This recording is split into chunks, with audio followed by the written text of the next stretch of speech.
Hello guys, welcome back to my channel. আজকে আমি তোমাদেরকে দেখাবো ছোটো মাছ দিয়ে কিভাবে দুই রকম আইটেম বানানো যায়। আমি ছোটো মাছ দিয়ে আজকে দুই রকম আইটেম বানাবো সবজি, তোমরা দেখতে থাকো। আমি একটা বানাবো হলো আলু বেগুন টমেটো দিয়ে পেঁয়াজ দিয়ে চচ্চড়ি, আর একটা বানাবো হলো আমি সরষে দিয়ে আরও শুকনো আম দিয়ে ঝাল। তোমাদেরকে দেখাবো। আমি আগে প্রথমে বানাবো আমি পেঁয়াজের চচ্চড়িটা। দেখো, আমি তেলে পেঁয়াজ দিয়ে দিলাম।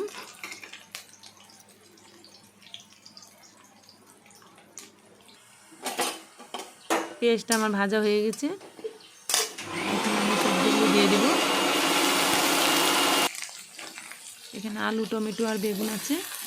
আমি এগুলি আগে সব সবজিগুলো ভেজে নিব।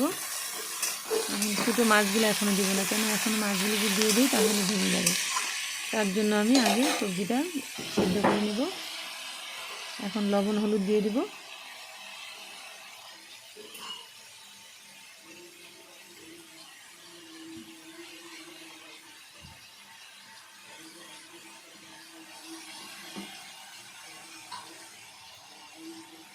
আমি অল্প পেস্ট করা শুকনা লঙ্কা দিয়ে দিলাম, কাঁচা লঙ্কা দিয়ে দিলাম, লাল লঙ্কা।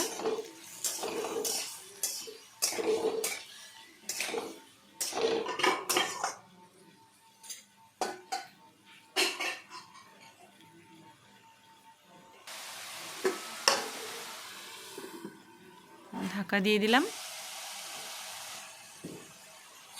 এখন আমি 1 চামচ আবার জিরে দিয়ে দিলাম।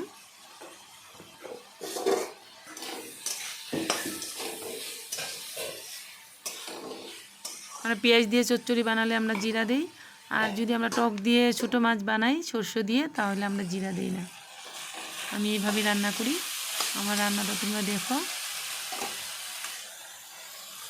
এই যে দেখো, আমি মাছটার মধ্যে হলুদ লবণ মেখে রেখেছিলাম। এখন আমি মাছগুলো দিয়ে দিব। আমার সবজিগুলো সিদ্ধ হয়ে গেছে। এখন মাছটা দিয়ে দিলাম। ছেনি দিয়ে বেশি লাড়া দিব না, কারণ কি মাছগুলো ভাঙতে পারে।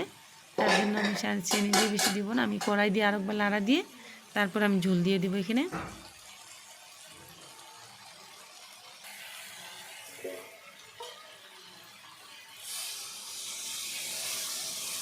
এখন আমি জল দিয়ে দিলাম।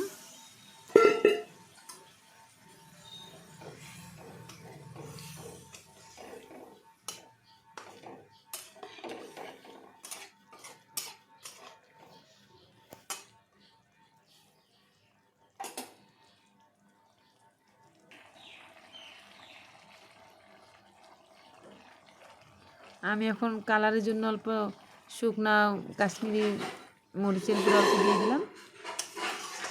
এখন আমার সব কিছু দেওয়া শেষ। এখন জলটা শুকিয়ে গেলে আমার চচ্চড়িটা রান্না কমপ্লিট হয়ে যাবে।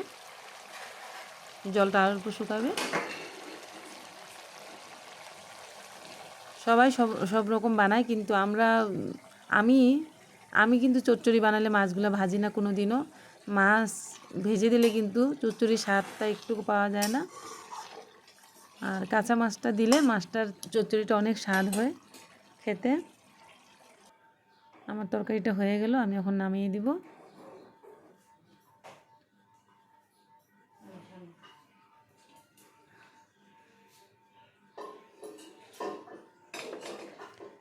আমার একটা তরকারি হয়ে গেল। আমি আর একটা রেসিপি দেখাবো তোমাদেরকে। এটা হয়ে গেলো আমার মাছের চচ্চড়ি পেঁয়াজ দিয়ে। আর এখন হবে, দেখো আমি কি দিয়ে বানাবো। এই যে অল্প মাছ আছে, এই মাছটা দিয়ে আমি শুকনা আম দিয়ে বানাবো। এই যে আমটা আমি শুকায়ে রেখেছি, এই যে আমটা আমি ধুয়ে নিলাম।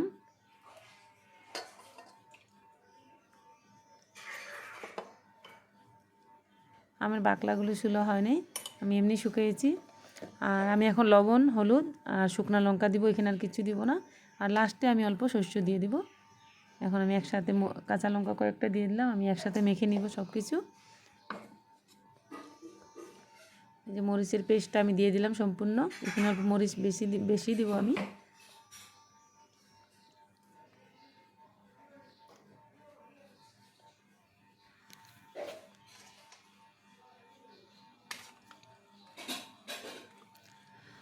এখন সব কিছু একসাথে মেখে নিব। আর আমি কড়াইতে তেল দিব না, আমি এখানটায় তেল দিয়ে দিব।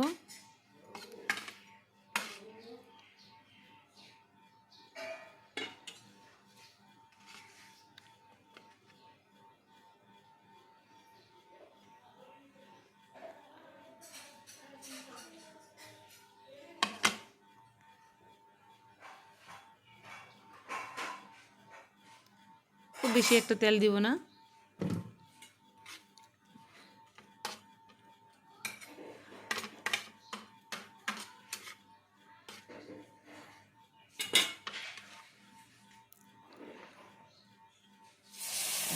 আমি খালি কড়াইতে দিয়ে দিব, এখানে আর তেল দিব না।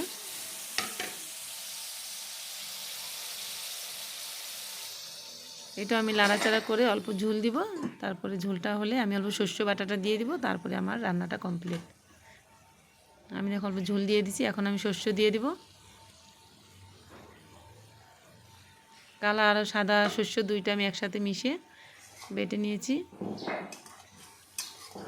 সবাই সব রকম খাও, কিন্তু এইভাবেও রান্না করে খেয়ে দেখবে তোমরা, অনেক টেস্টি। আমি তো বড় মাছ রেখে আমি এইটা দিয়ে খাই। বড় মাছ আনলো আমি, আমার এরকমভাবে ছোটো মাছ রান্না করলে আমি খুব আমার প্রিয়।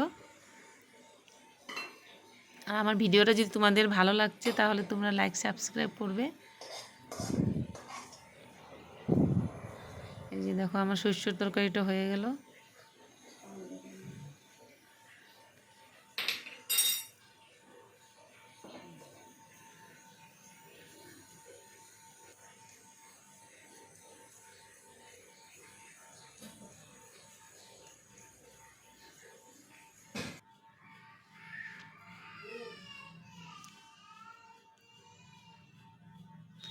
কোন রেসিপিটা ভালো লাগলো তোমাদের দেখে তোমরা কমেন্ট করে বলবে।